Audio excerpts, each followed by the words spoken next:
ওহে বন্ধুরা, আপনারা তো প্রায় সবাই বৃষ্টি হওয়ার পর মাঝে মাঝে আকাশে 7টি রঙের সুন্দর রংধনু দেখেছেন, তাই না? কিন্তু আপনারা কি কখনো ভেবে দেখেছেন যে এই রংধনু কিভাবে সৃষ্টি হয়, বা এই রংধনুতে 7টি রং আসে কোথা থেকে? সেটাই আপনাদের বলবো, কিন্তু তার আগে আপনারা যদি এই চ্যানেলে নতুন হয়ে থাকেন তাহলে এই চ্যানেলটা একটু সাবস্ক্রাইব করে দেন। আসলে বৃষ্টি হওয়ার পর সূর্যের আলো যখন বায়ুমণ্ডলে ভেসে থাকা জলকণার সাথে মিথস্ক্রিয়া করে বা একে অপরের সাথে ইন্টারাক্ট ঘটায়, তখন এই রংধনু তৈরি হয়। ব্যাপারটা আরেকটু ভেঙে বলা যাক। সূর্যের আলো যখন বৃষ্টির ফোঁটায় প্রবেশ করে তখন প্রতিটি রঙের তরঙ্গ দৈর্ঘ্যের পার্থক্যের কারণে এটি বেঁকে যায় বা প্রতিসরণ করে ও এই 7টি রঙে আলাদা হয়ে যায়। আসলে এই বাঁক আলোয় তার উপাদান রঙগুলিতে বিভক্ত করে বা বিচ্ছুরণ ঘটায়, কারণ প্রতিটি রঙের তরঙ্গ দৈর্ঘ্য কিছুটা আলাদা।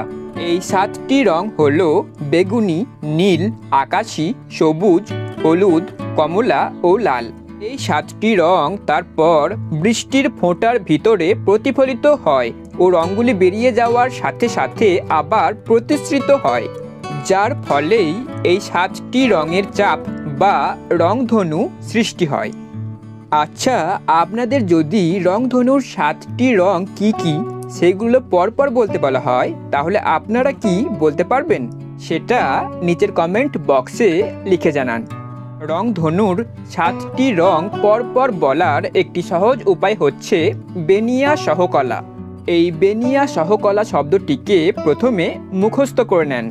তারপর এই বেনিয়া সহকলা শব্দটির প্রত্যেকটি অক্ষরই দেখুন রংধনুর পরপর প্রত্যেকটা রঙের নামের শুরুর প্রথম অক্ষর। যেমন বেনিয়া সহকলাতে বয়কা বেতে বেগুনি, দন্তনয়ের দীর্ঘই, নিতে নীল, আতে আকাশী, দন্তস্বতে সবুজ, হতে হলুদ, কতে কমলা ও লয়াকাতে লাল। ব্যাস হয়ে গেল রংধনুর পরপর 7টি রং বেগুনি, নীল, আকাশী, সবুজ, হলুদ, কমলা ও লাল বলতে পারা।